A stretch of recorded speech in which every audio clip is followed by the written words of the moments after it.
समय सुबह के 10:45 पश्चिम बंगाल में 2 शपथ ग्रहण समारोह, एक राजभवन में ममता दीदी का तो दूसरा बीजेपी कार्यालय में बीजेपी अध्यक्ष द्वारा अपने नए विधायकों को शपथ दिलाने का।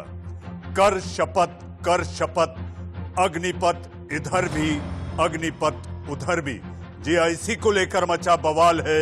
मैं लेकर आया हूं देश का सवाल है।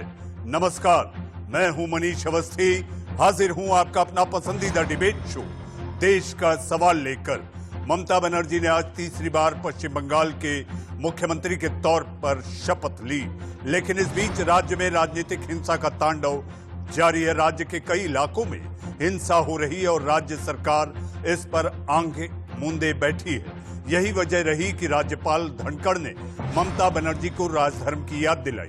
बीजेपी अध्यक्ष जेपी नड्डा के मुताबिक तो राज्य में हिंसा को देख उन्हें विभाजन के समय की तस्वीरें याद आ गई।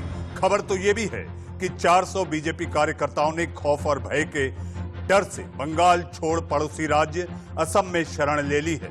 वहीं 14 से ज्यादा बीजेपी कार्यकर्ताओं की हत्या अपने आप में ममता प्रशासन पर सवाल खड़े कर रही है। इनमें से 6 हत्याओं की पुष्टि तो ममता सरकार खुद कर चुकी है। बंगाल में चुनाव नतीजों के बाद जारी हिंसा के तांडव पर हम बात करेंगे अपने खास मेहमानों के साथ, लेकिन उससे पहले आज बंगाल में जो राजनीतिक हलचल रही उस पर एक नजर डाल लेते हैं। ममता बनर्जी को सीएम पद की शपथ दिलाने के बाद राज्यपाल जगदीप धनखड़ ने ममता को राज्य में हिंसा को लेकर नसीहत दी। उन्होंने ममता को राजधर्म याद दिलाया और कहा कि राज्य में कानून का राज कायम होना चाहिए। My best wishes, ma'am, to you, to your entire team, and I'm sure you will script a new governance pattern. If your eyes and ears are shut, I can't help. Look at the videos. Look at the reports. Look at what is happening to women. Imagine if it happens to someone known to us. Look at children. Look at houses, shops, offices being torched on political considerations. What steps have been taken? Words are no substitute for action. Be very clear about it. But and he said she was not in chair. Don't put it. Examine it. Who is in chair? You perhaps have no idea of law. She is in chair. गुस्से में राज्यपाल जगदीप धनखड़ उन्होंने कहा कि केवल शब्दों से काम नहीं होगा, एक्शन भी दिखाई देना चाहिए। वहीं बंगाल में हिंसा पर बात करने से पहले बीजेपी अध्यक्ष जेपी नड्डा ने आज एक वीडियो पत्रकारों के साथ साझा किया, जिसमें बंगाल में राजनीतिक हिंसा और अब तक हुई बीजेपी कार्यकर्ताओं की हत्या को दिखाया गया है। वीडियो शेयर करने के बाद जेपी नड्डा ने कहा कि बंगाल में हिंसा देख उन्हें बंटवारे की तस्वीरें याद आ रही हैं। को देखकर पार्टीशन के दिन याद आ रहे हैं। This makes me remember the partition days. और मुझे वह भी याद है 16th of August 1946 when it was a direct action day, जब डिक्लेयर किया था उस समय। और मैं ये कहता हूं कि 16 अगस्त 1946 जब मैं याद करता हूं, डायरेक्ट एक्शन डे की बात करता हूं, तो मैं उसी के साथ साथ आज जो 2 तारीख की दोपहर के बाद घटनाएं घटी हैं, that also is like a खेला होबे डे। वह भी खेला होगा। इसकी तारीख और नंदीग्राम में जो ममता जी ने कहा था और जो आपने अभी इस स्क्रीन पर भी देखा है, वो खेला होबे डे वह 2 मई बन गया। ये हमको ध्यान में रखना चाहिए। जिस तरीके से नरसंहार हुआ है, जिस तरीके से ब्रूटल किलिंग्स हुई हैं और जिस तरीके से ममता जी चुप रही हैं पूरे 36 घंटे 36 hours, acting care taking chief minister चुप रहे, यह बताता है उनकी इन्वॉल्वमेंट का। Mamta ji's silence speaks about her involvement, and she starts her 3rd term with her blood on her hands. वह अपनी तीसरी टर्म की शुरुआत उनके हाथ में लगे हुए सने हुए खून के साथ प्रारंभ होती है। ये मेरा चार्ज है। जी हां, लगातार एक के बाद एक ताबड़तोड़ हमले करते बीजेपी अध्यक्ष जेपी नड्डा। बंगाल में हिंसा पर बीजेपी नेताओं ने ममता बनर्जी को सीधा जिम्मेदार बताया है और कहा है कि यह हिंसा ममता बनर्जी के संरक्षण में ही हो रही है। प्रायोजित पूरी हिंसा है, ये ममता जी के संरक्षण में और उनके भतीजे के संरक्षण में हो रही है और कुल मिलाकर प्रदेश में अराजकता है। मैं समझता हूं कि प्रदेश के अंदर शांति की स्थापना बहुत ज़रूरी है। सबसे बड़ी जवाबदारी उनकी कि लॉ एंड ऑर्डर को मेंटेन करें। बहुत गंभीर है। देखिए, मैं बहुत दिन से पॉलिटिक्स कर रहा हूँ। 2001 में ऐसे वातावरण बना था, ममता बनर्जी आ रहा है, सरकार बन रहा है, सीपीएम जा रहा है। ये इस बार जो चल रहा है पूरा राज्य में, कोचबिहार से कांथी तक, दार्जिलिंग से दीघा तक, ये सब एरिया में एक साथ चल रहा है। खास करके एक समुदाय का लोग उसके ऊपर आक्रमण हो रहा है और जो नड्डा जी ने बोला देशभाग का जो सिचुएशन था उसी एक ही हालत हो गया। वहीं हिंसा पर टीएमसी ने बीजेपी पर पलटवार किया है और हिंसा के लिए उल्टा बीजेपी को जिम्मेदार बताया है।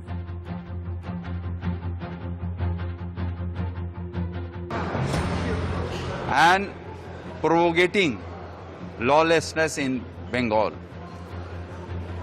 During the campaign and before the campaign, BJP indulged in violence by telling people to straightly fire on the chest, fire up the police stations, and so on, lots of that. And by that provocation, post-poll violation is spread in very few parts. And Trinamool workers has lost their life. Not only BJP, the Trinamool workers have lost their life. But anyway, whoever dies is son of Bengal and a member of some family. जी हां, बंगाल में चुनाव नतीजों के बाद हिंसा का खेला जारी है। जी हां, चुनाव नतीजों के पहले जब प्रचार चल रहा था तो खेला होबे की गूंज थी, लेकिन अब हिंसा का खेला जारी है, जिसको लेकर बीजेपी आक्रामक है और देश भर में धरने प्रदर्शन भी हो रहे हैं। इसी बात को लेकर मचा बवाल है और हमारे देश के सवाल में इस पर चर्चा और बहस करने के लिए मेहमानों का पैनल है। पैनल में आपके टीवी स्क्रीन पर वो जाने पहचाने चेहरे, बीजेपी की प्रवक्ता नेता अनिला सिंह हमारे साथ हैं।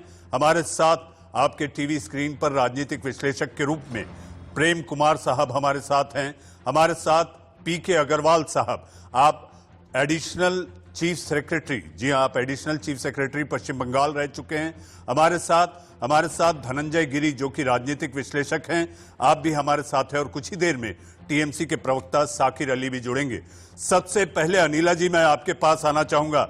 अनिला जी, आज तीसरी बार एक महिला ने एक राज्य के मुख्यमंत्री पद की शपथ ली है। जी, हम उम्मीद करता हूं कि शायद आपने ट्विटर के जरिए बधाई जरूर दी होगी। बिल्कुल नहीं दी, और कोई इच्छा भी रखती हूँ बधाई देने के लिए। ऐसे प्रदेश में ऐसे मुख्यमंत्री जो अपने आप को, ठीक है महिला है, बन गई हैं, तो इसका मतलब ये नहीं है कि आप जीत हासिल करते ही अपने टीएमसी के कार्यकर्ताओं को खुला छोड़ देंगी कि जाओ भारतीय जनता पार्टी के कार्यकर्ता हो कि महिलाओं के साथ बलात्कार करो, उनके गले काटो, उनके घर जला दो, उनकी दुकानों को लूट लो। ये कौन सा तरीका होता है?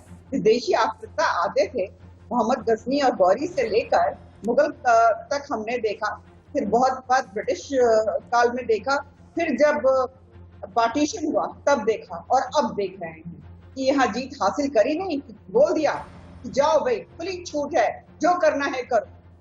अपने आप को बेटी कहती है बंगाल की, और बंगाल की बेटियों के साथ बलात्कार होता है, और क्या फॉर्मेलिटी दिखा रही है कहकर कि भाई हिंसा मत करिए, हिंसा करनी गलत बात है। हिंसा करवा कौन सा है? मैडम, आप करा रही हैं, आपके टीएमसी के गुंडे कर रहे हैं, आपके प्रदेश में ये सब हो रहा है और आपको दिखाई नहीं दे रहा। हाँ, फिर आप फॉर्मेलिटी कर रही हैं। ये कोई तरीका नहीं होता, और इस प्रकार की किसी भी मुख्यमंत्री को मैं बधाई नहीं। जी अनिला जी, लेकिन आरोप तो टीएमसी आप पर भी लगा रही है, न केवल आपके कार्यकर्ता बल्कि टीएमसी के भी कार्यकर्ता जो हैं इस हमले का शिकार हो रहे हैं। अनिला जी, झूठ बोलते हैं। हाँ, ये रक्त चरित्र जो है यही टीएमसी का है चरित्र। इन लोगों को केवल और केवल खेला होवे, किसका खेला होवे? खून का खेला होवे, यही समझ में आता है। मर कौन रहा है? भारतीय जनता पार्टी के कार्यकर्ता मर रहे हैं ना। टीएमसी के कार्यकर्ता कैसे मरे, कहां मरे, कब मरे, आके बताए ना कितने मरे। और हम बता देते हैं कि अब तक जाने कितने भारतीय जनता पार्टी के कार्यकर्ता और आरएसएस के कार्यकर्ता मर चुके हैं, वहां पर शहादत दे चुके हैं। और शर्म आनी चाहिए कि जश्न के माहौल में आप जो रंग खेलेंगे वो खून का खेलेंगे, खून की होली। ये कौन सा तरीका होता है भाई? हाँ, बलात्कार हो रहे, गैंग रेप्स हो रहे, शर्म नहीं आती लोगों को? अनिला जी, पश्चिम बंगाल में जिस तरह से हिंसा का खेला हो रहा है, शर्मो हया के पर्दे गिराकर इस तरह की खता ये कतई बर्दाश्त नहीं होगी। हमारे साथ पीके अग्रवाल साहब, जी हाँ, पूर्व अतिरिक्त मुख्य सचिव पश्चिम बंगाल हमारे साथ हैं। अग्रवाल साहब, आपका स्वागत है। पश्चिम बंगाल को शायद आपने जितना करीब से जाना, देखा और आपने पश्चिम बंगाल की सेवा की है एक प्रशासनिक अधिकारी के नाते, मेरा सवाल आपसे है, अपने आप में बड़ा हास्यास्पद लगता है कि दो शपथ ग्रहण समारोह, एक बीजेपी के दफ्तर में और दूसरा राजभवन में, और इसके साथ साथ क्या आपने कभी देखा कि नतीजों के बाद इस तरह से, जिस बंगाल का रक्त रंजित इतिहास रहा हो, नतीजों के बाद भी हिंसा का खेला जारी है? अग्रवाल साहब, कि मतदान के बाद वहां हिंसा होती ही है। ऐसा ही नहीं पश्चिम बंगाल में हो रही है, आप देखिए उत्तर प्रदेश में जो पंचायत के चुनाव हुए हैं उसके बाद भी हिंसा हो रही है। पश्चिम बंगाल में जो मैंने अपने लंबे सेवा काल में देखा, मतदान के बाद और रिजल्ट आने के बाद हिंसा होती है, लेकिन जो आज हिंसा हो रही है वो सब तरह से, सब दिशाओं से कंडेम्ड लायक है और इस पर हिंसा नहीं होना चाहिए। देखिए, आयन श्रृंखला जो बांग्ला में बोले, आयन श्रृंखला बजाय रखते हो, अगर आयन श्रृंखला नहीं है तो विकास हो ही नहीं सकता है। और ममता जी तो तीसरी बार मुख्यमंत्री हुई है, तो इस बार तो उन्हें बहुत बड़ा विकास का नारा देना चाहिए, क्योंकि जनता ने इतना विश्वास उन्हें व्यक्त किया है। उन्हें एजिटेशन और पॉलिटिक्स छोड़ना चाहिए। और ऐसा ही नहीं कि ममता बनर्जी ही सब करा रही है, प्रशासन क्या कर रहा है? तो प्रशासन का संवैधानिक दायित्व है कि वो लॉ एंड ऑर्डर मेंटेन करे। कोई भी हो जो हिंसा में किसी भी पार्टी का व्यक्ति हो, उसके खिलाफ कार्रवाई करना प्रशासन का दायित्व है, पुलिस का दायित्व है, और उन्हें अपना ये दायित्व पूरा करना चाहिए। ऐसा नहीं है कि उसके लिए मुख्यमंत्री से कोई आदेश की आवश्यकता है। मैं वहाँ 8 साल प्रिंसिपल सेक्रेटरी रहा, लंबे समय के लिए प्रिंसिपल सेक्रेटरी रहा, 10 साल जिला प्रशासन में रहा, मजिस्ट्रेट रहा। तो प्रशासनिक अधिकारी जो है, मैं तो मुख्यमंत्री से अधिक प्रशासनिक अधिकारियों को ब्लेम करूंगा अगर ऐसा होता है, क्योंकि अभी इलेक्शन समाप्त हुए हैं, अभी आपके सेक्टर मजिस्ट्रेट हैं, अभी आपका वो ढांचा खड़ा हुआ है, तो आप फौरन कार्रवाई कर सकते हैं। तो मैं नहीं सोचता हूँ कि इसमें, अब चूंकि नई मुख्यमंत्री हुई है उनको तो बधाई देनी है, और लेकिन इस समय वो अन्य कामों में व्यस्त हैं। लेकिन प्रशासन का कर्तव्य है, जिला प्रशासन तक और इसके अलावा नीचे तक एसडीपीओ, एसडीओ की इस हिंसा को रोके। क्योंकि पहले क्या था, हिंसा में जो लोग इन्वॉल्व होते थे उनका पता नहीं चलता था। आजकल तो वीडियोग्राफी होती है, अगर आप उन्हें पकड़े तो ये नहीं कह सकते किसी भी पार्टी का आदमी कि वो हिंसा में इन्वॉल्व नहीं था। वीडियोग्राफी होती है, कौन पत्थर फेंक रहा है, कौन नहीं फेंक रहा है। तो आजकल एक बहुत आसान हो गया। मेरे समय में ये बड़ा दुर्भाग्य रहता था कि आप किसी को गिरफ्तार करें तो जो पार्टी शासन में है वो फौरन कहती थी कि भाई हमारे लोग को क्यों गिरफ्तार कर लिया, तो कुछ कर नहीं रहा था हिंसा में। अब चूंकि जो पार्टी शासन में उसकी बात सुनना पड़ती है, लेकिन जहां पर आपका वीडियोग्राफी है, जहां पे आपका पूरा प्रूफ है, वहां पे उन्हें गिरफ्तार करके उन पर कार्रवाई करना, अग्रवाल साहब, मैं नहीं सोचता हूँ।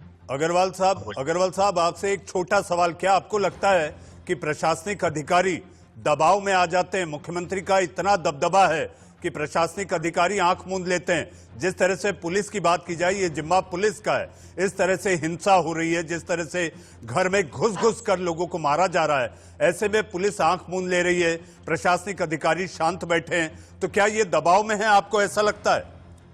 नहीं, देखिए, थोड़ा बहुत नीचे लेवल पे दबाव होता है, लेकिन ऊंचे लेवल पे कभी दबाव नहीं होता। जो IAS IPS ऑफिसर हैं, उनका ऐसा हमारे संविधान में उनकी स्थिति है, उन्हें दबाव में नहीं आना चाहिए। और आप अगर मेरा इतिहास लें, मैं कभी दबाव में नहीं आया, तो ऐसी कोई बात नहीं है। लेकिन जरूर कुछ मानसिक दबाव रहता है। लेकिन जो पार्टी के कार्यकर्ता हैं वो इतने होशियार हैं, इतनी तेजी से काम करते हैं। उनका भी अपना बड़ा संगठन है बंगाल में, दोनों पार्टियों का, और वो इतनी तेजी से कार्रवाई करते हैं कि प्रशासन को वहां पे प्रशासन कार्रवाई होने के बाद ही पहुंच पाता है, क्योंकि वहां पर लोग 24 घंटे ही पॉलिटिक्स में इन्वॉल्व रहते हैं पश्चिम बंगाल। इसलिए मैं नहीं सोचता हूँ कि सब समय प्रशासनिक अधिकारियों का दोष है। लेकिन अगर कोई हिंसा होती है अग्रवाल तो उस पे कार्रवाई। अग्रवाल साहब आपने कहते कहते ये जरूर कह दिया कि जी हाँ, प्रशासनिक अधिकारी को अपनी लगाम खींचनी होगी। जी हाँ, इस तरह से दबाव में आने से राज्य में जिस तरह से हिंसा का खेला जारी है, ये रोका नहीं जा सकता। जी हाँ, हमारे साथ प्रेम कुमार जी है। प्रेम कुमार जी, जेपी नड्डा साहब ने आज कहा है कि जो तस्वीरें और जो हिंसा जारी है, ऐसा लगता है ये देश के विभाजन के समय की तस्वीरें हैं।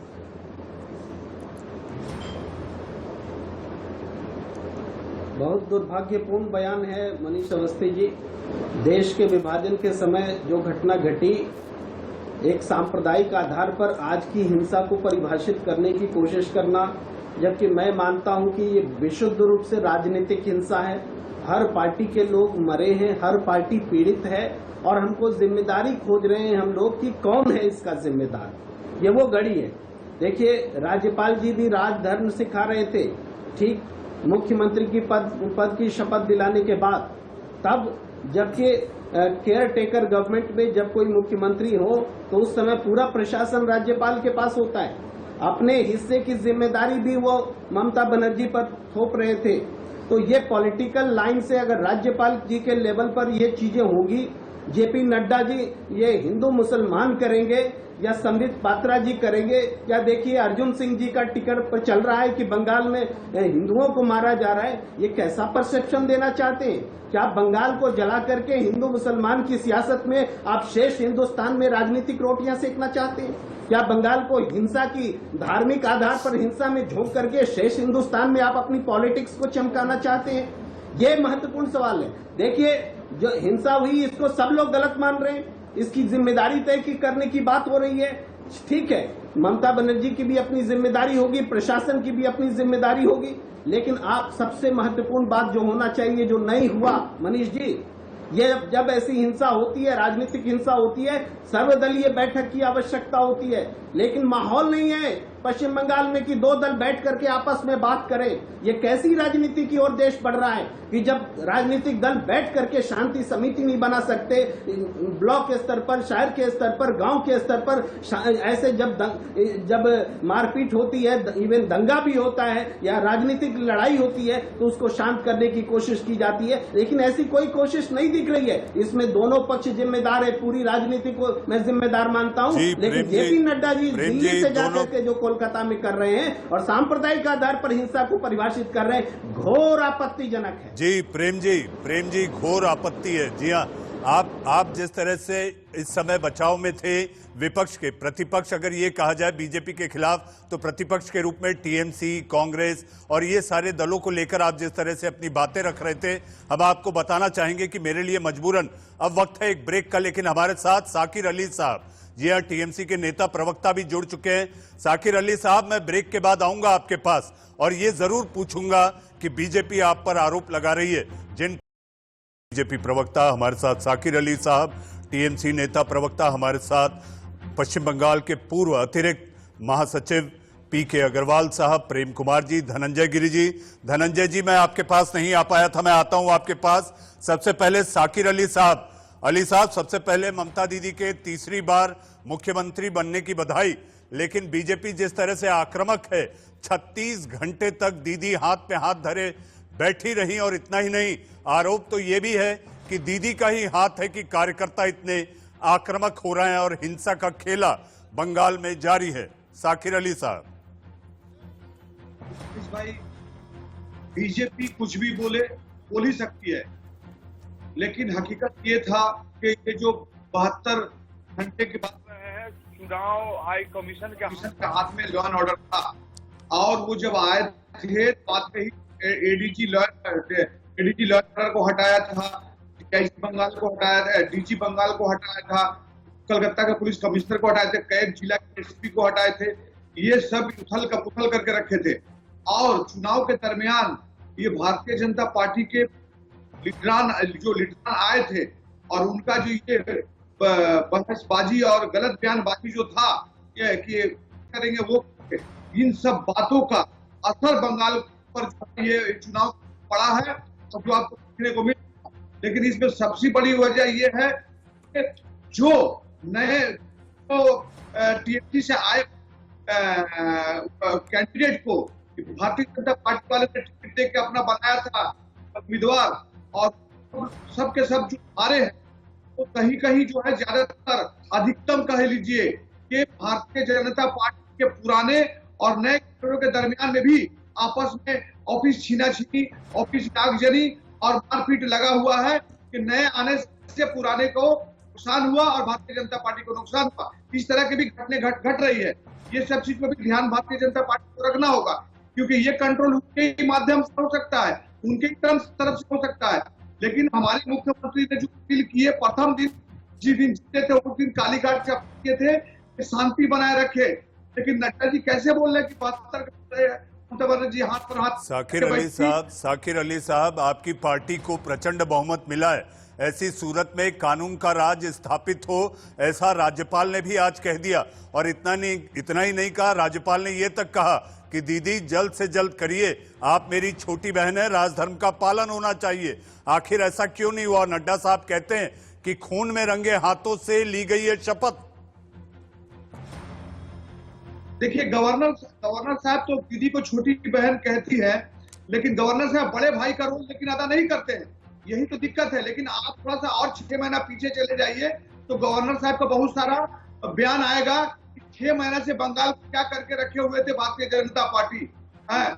और ये जो बयानबाजियां आ रही है, ये करीब 6 महीना से बंगाल में आप भी मीडिया चला रहे हैं और हम लोग भी आपके बहुत पहले से आपके मीडिया पर आ रहे हैं। साकिर अली साहब, अनिला सिंह जी बैठी हैं। अनिला जी, राज्यपाल महोदय ने छोटी बहन तो कहा, लेकिन साकिर अली साहब कह रहे हैं कि वो बड़े भाई की भूमिका में नहीं है। उनको आज भी ऐसा लगता है जैसे चुनाव पहले वो कहते थे कि राज्यपाल तो बीजेपी के एजेंट हैं। मैं इनसे एक ही बात कहती हूँ, इधर उधर की बात मत कर, ये बता कारवां क्यों लूटा। आप इधर उधर की बातें मत करिए, ये बताइए भारतीय जनता पार्टी के कार्यकर्ताओं का कत्ल क्यों हुआ, भारतीय जनता पार्टी की महिला कार्यकर्ताओं का के साथ बलात्कार क्यों हुआ, हाँ वो भी गैंग रेप, हाँ क्यों दुकानें उनकी लूटी गई, क्यों घर उनके जलाए गए, ये बताइए। हाँ, और अभी आपने बता दिया क्योंकि इलेक्शन कमीशन ने वहां के पुलिस अधिकारियों को या प्रशासनिक अधिकारियों को वहां से स्थानांतरण कर दिया था, तबादला कर दिया था और दूसरे अधिकारियों को वहां पोस्ट कर दिया था, उसका बदला निकाल रहे हैं। वहां पे नंगा नाच हो रहा है, उनकी होली खेली जा रही है और आप ये बता रहे हैं कि क्योंकि इलेक्शन कमिश्नर ने वहां पर दूसरे अधिकारियों की पोस्टिंग कर दी थी इसलिए वहां पे हो रहा था, वो अधिकारी निकम्मे थे। हाँ, ममता आपकी जो दीदी आपकी है, मैं दीदी नहीं बोल सकती ऐसी महिला को जिसके राज में महिलाएं जो हैं उनके साथ बलात्कार हो रहा है। हमारे नेताओं को दुर्योधन और दुशासन कहती है ना, टीएमसी के नेता दुर्योधन और दुशासन है, उनके कार्यकर्ता हैं। आज जब महिलाएं वहां पे सुरक्षित नहीं है तो ऐसी महिला मुख्यमंत्री को क्या मैं बधाई दूंगी? मैं पूछूंगी और 100 बार पूछूंगी कि किस प्रकार से यहाँ पर ये जो नंगा नाच हो रहा है सड़कों पे, कत्ल आम हो रहा है, क्यों होने दे रही है, किस लिए होने दे रही है? साकिर अली साहब, छोटा जवाब, फिर मैं धनंजय गिरी जी के पास जाऊं और पीके अग्रवाल जी से भी कुछ सवाल है। अली साहब, साकिर साहब, होती रहती है, हार जीत होती रहती है। अनिला जी, जनाब साकिर अली जी का जवाब ले लेते हैं। मैं आपके चैनल पर गारंटी समझ लीजिए, यह समझदारी भारतीय जनता पार्टी आबो करने की कोशिश कर रही है और वो जो गैंग रेप की बात कर रही है वो उत्तर प्रदेश की फेक वीडियो ये लोग बना रहे हैं, उस पर इंक्वायरी हो, सीबीआई इंक्वायरी हो, गलत हो, महिलाओं कह रहे हैं वो इंक्वायरी जो है वो गलत है, गलत है। वो किसी भी महिलाओं में से इंक्वायरी करवाने में चैलेंज करना देना जानती है, इंक्वायरी करवाने अगर इस करोगे कोई भी गैंग रेप साकिर साहब इंक्वायरी की बात, साकिर अली साहब इंक्वायरी की बात ही नहीं, नड्डा साहब तो ये भी कह रहे हैं कि सर्वोच्च अदालत में 2 याचिकाएं भी दायर हो गई हैं। धनंजय गिरी जी, जिन पर सुरक्षा का जिम्मा है वही हिंसा पर उतारू हैं।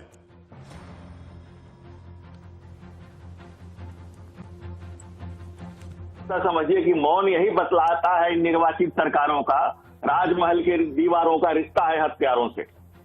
ये राजमहल की दीवारों के रिश्ते हैं हत्यारों से, तभी ये क्राइम हो रहा है। और दीदी ने तो पहले कहा था कि एक बार इलेक्शन हो जाने दो, मैं फिर एक एक को देख लूंगी, एक एक की जमीन की मुझे खबर है, वो जो कही थी वही कर रही है। उन्होंने कहा था पारामिलिट्री को जाने दो, इवन पारामिलिट्री को भी घेरने का प्रयास किया गया था। तो उनके चरित्र को पहले से बताया, उन्होंने पहले से बता दिया है, कोई नई बात नहीं हो रही है, उन्होंने पहले से बता रखा है कि वो क्या करने वाली हैं। हम इस देश में एक नैतिक करते हैं, नैतिक बल की बात करते हैं, और नैतिक बल से हम समाज पता चलती है। सत्ता एक बात, सत्ता का ही जब चरित्र हो तो फिर क्या उम्मीद किया जाए, किस तरह से उम्मीद की जाए ऐसे सत्तानशील लोगों से, ऐसे लोगों से।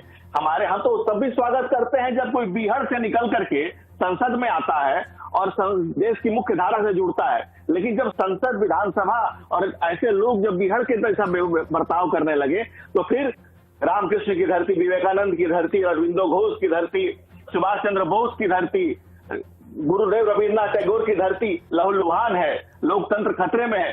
और मैं सबसे बड़ी बात ये कहना चाहता हूं, जो बंगाल में हो रहा है उसमें मैं न्याय के मंदिर से भी उम्मीद करता हूं कि सो मोटो एक्शन लिया जाए। बंगाल में जो हो रहा है वो क्षम्य नहीं है। और सबसे बड़ी बात मनीष जी, जो मनीष जी सोचने वाली जो बात है वो है कि खेला होबे खेला होबे खेला होबे, तो ये तो टेलर है, आज तो ओथ हो गया, अब तो कॉन्स्टिट्यूशनल रूप में जब खेला शुरू होगा तो ये कहां तक जाएगा, इस हिंसा का अंत कहां होगा। ये 5 साल शाकिर अली साहब, अगर ये ट्रेलर है, ये अगर ट्रेलर है तो अभी पिक्चर के लिए 5 साल बाकी हैं।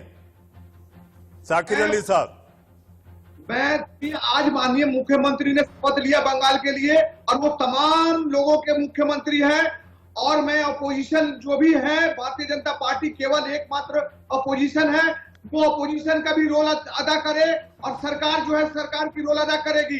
लेकिन ये बंगाल को किस तरफ धकेलना चाहते हैं, इलेक्शन के चुनाव के टाइम में ये लोग सिर्फ हिंदू मुसलमान अब पोलराइजेशन का बात किए, और ना जीडीपी पर बात करने दिए, ना नौकरी पर बात करने दिए, ना ये कोरोना पर बात। आपकी राह भी सदन में इतनी आसान नहीं होगी, आपको एक तगड़े विपक्ष का सामना करना होगा। हमारे साथ पीके अग्रवाल साहब है। अग्रवाल साहब, राज्यपाल आज जिस मुद्रा में दिखाई दिए, राजधर्म का उन्होंने पाठ पढ़ाया, और इतना ही नहीं, उन्होंने कहते कहते ममता दीदी को हिदायत भी दी कि आपको पक्षपात पूर्ण रवैये से बचना होगा। अग्रवाल साहब, इस समय भी राज्यपाल की जो भूमिका है वो अपने आप में ये दिखाई देती है कि राज्यपाल इस तरह की हिंसा को बर्दाश्त नहीं करेंगे, और अगर जरूरत पड़ी तो वो अपनी भूमिका बखूबी निभाते दिखाई देंगे।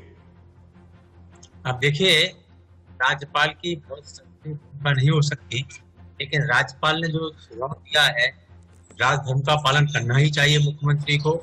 और वो मुख्यमंत्री पूरे राज्य के मुख्यमंत्री हैं, जैसा कि टीएमसी के प्रवक्ता ने कहा है। उन्हें देखना चाहिए कि बंगाल में आईन श्रृंखला हो और विकास के पथ पर जाए। और मुझे विश्वास है बंगाल में अभी होम सेक्रेटरी, चीफ सेक्रेटरी है, उन्होंने मेरे अंडर में काम किया है, one of the best officers in India.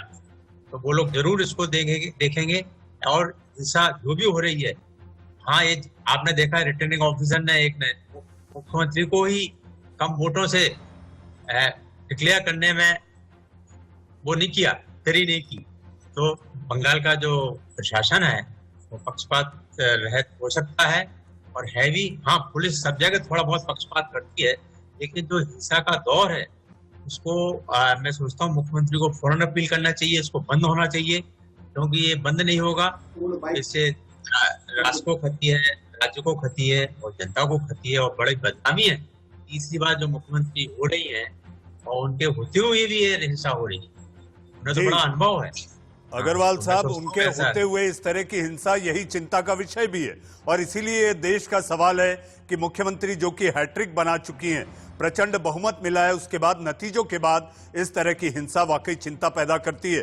Prem Kumar ji, Mamata Banerjee मुख्यमंत्री हैं, प्रेम और ममता क्यों नहीं बरसा रही वो अपनी वहां की जनता पर? ठीक है, आप जीत कर आ गई, लेकिन इसके बाद की हिंसा काबू करना, इस तरह का अधर्म, इस तरह के अधर्म को रोकना राजधर्म के तहत उनका जिम्मा है। प्रेम कुमार जी।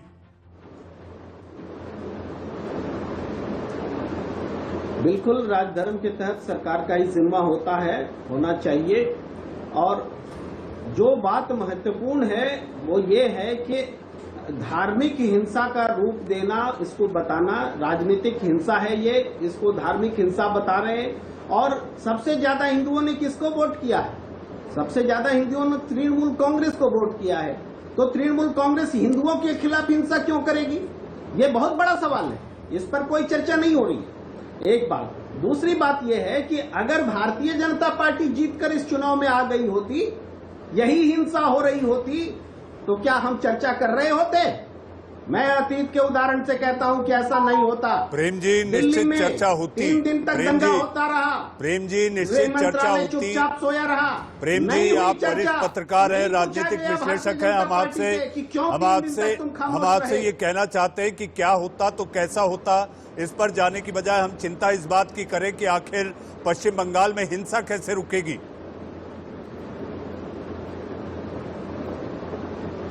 बिल्कुल चिंता करनी चाहिए। लेकिन हमें इस बात की भी चिंता करनी चाहिए कि उत्तर प्रदेश में 700 जो शिक्षक मारे गए चुनाव ड्यूटी के दौरान, उस पर चर्चा तक नहीं हुई, उस पर कोई डिबेट नहीं सजाए गए, इसकी भी चिंता की जानी चाहिए। ये जरूरी है हिंसा से, लेकिन इस हिंसा को धार्मिक रूप जो देने का काम किया जा रहा है, ये हिंदू मुसलमान जो किया जा रहा है, ये बहुत गलत है। इसको अनिला जी, सियासत की जगह ये धार्मिक हिंसा कह रहे हैं प्रेम कुमार जी। अनिला जी, नहीं, धार्मिक हिंसा है या नहीं है इस पे छोड़ दीजिए प्रेम कुमार जी। आप तो जो है कांग्रेस सपोर्टर हैं, और जो आपकी सुपर फैमिली है कांग्रेस की, गांधी परिवार, उस परिवार में से 2 लोगों का पॉलिटिकल मर्डर हुआ है। और आज जो पॉलिटिकल मर्डर्स हो रहे हैं पश्चिम बंगाल में, आप किसी प्रकार की सहानुभूति नहीं रख रहे हैं। आप तो टीएमसी के वकील बन गए हैं यहाँ पर। अरे कांग्रेस की वकालत करते हैं डेली आप चैनल्स पर बैठकर, एक बार तो कह दीजिए जो हो रहा है गलत हो रहा है। समय ये राजनीतिक हत्याएं जो हो रही है ये गलत हो रही है। जी। ये कौन सा तरीका होता है कि भारतीय जनता पार्टी की खिलाफत अगर आप करनी है आपको, तो आप ये जो राजनीतिक हत्याएं वहाँ पर हो रही है, ये तो स्पष्ट है कि हिंदू मुसलमान की बात नहीं है। उत्तर प्रदेश की बात, उत्तर प्रदेश के लिए तो डिबेट हो रही है, आज भी हिंदुओं ने टीएमसी को वोट किया है, ये तो सही है। जिला पंचायत का चुनावी नतीजे आए उनके बारे में बात कर रहे हैं। पर आप मुझे ये समझा दीजिए, कांग्रेस जो है राजनीतिक, अपने यहाँ राजनीतिक हत्याएं होती है तो छाती पीट कर रोते हैं, वो आम आदमी वहां मारे जा रहे हैं। मेरी बहन बेटियों के साथ सामूहिक बलात्कार हो रहा है तो मुंह पे उंगली रखकर बैठे हुए हैं। क्या है ये? कौन सा देश है ये? यहाँ पे औरतों के साथ बलात्कार हो जाता है, लगता है कुछ हुआ ही नहीं है। कोई भी बलात्कार की केस नहीं है बंगाल में चुनाव के बाद। हो गया कोई भी बलात्कार का केस नहीं है। एक लाइन बोलना चाहता हूँ मनीष जी। एक लाइन, आखिरी लाइन प्रेम जी, ममता से बोलिए और इस बात को कहिए, इस बात का आप विरोध प्रकट करिए जिसको लेकर अनिला सिंह काफी आक्रामक दिखाई दे रही है कि आपने इसका विरोद नहीं जताया, आपने चिंता नहीं जताई कि जो पश्चिम बंगाल में आम इंसान और महिलाओं और बहनों के साथ हो रहा है ये अपने आप में दर्दनाक नहीं, शर्मनाक भी है। प्रेम जी, छोटा जवाब। बिल्कुल शर्मनाक भी है, दर्दनाक भी है, निंदनीय भी है, शेम है इन घटनाओं पर। बलात्कार की घटना घटे इससे बुरा कुछ नहीं हो सकता, लेकिन बलात्कार ना हो और उसके बाद कहा जाए कि बलात्कार की घटना हुई तो उससे भी बुरा कुछ नहीं हो सकता। जांच हो, अगर बलात्कार की घटना अगर साबित नहीं हुई तो वो लोग जो जिन लोगों ने बेवजह गैंगरेप और तमाम तरह की बातें कर रहे हैं, प्रेम कुमार जी राजनीतिक विश्लेषक, बीजेपी प्रवक्ता अनिला सिंह, धनंजय गिरी जी, पीके अग्रवाल साहब और साकिर अली साहब, आप लोग हमारे साथ जुड़े, आप सभी का बहुत बहुत धन्यवाद। लेकिन जाते जाते मैं इतना कहना चाहता हूं, जी हां, प्रदेश की जनता अपनी हुकूमत से ममता चाहती है। जी हां, और इतना हम कहना चाहेंगे कि अंतहीन बेबुनियाद हिंसा पर रोक जरूरी है। अब वक्त है एक छोटे से ब्रेक का।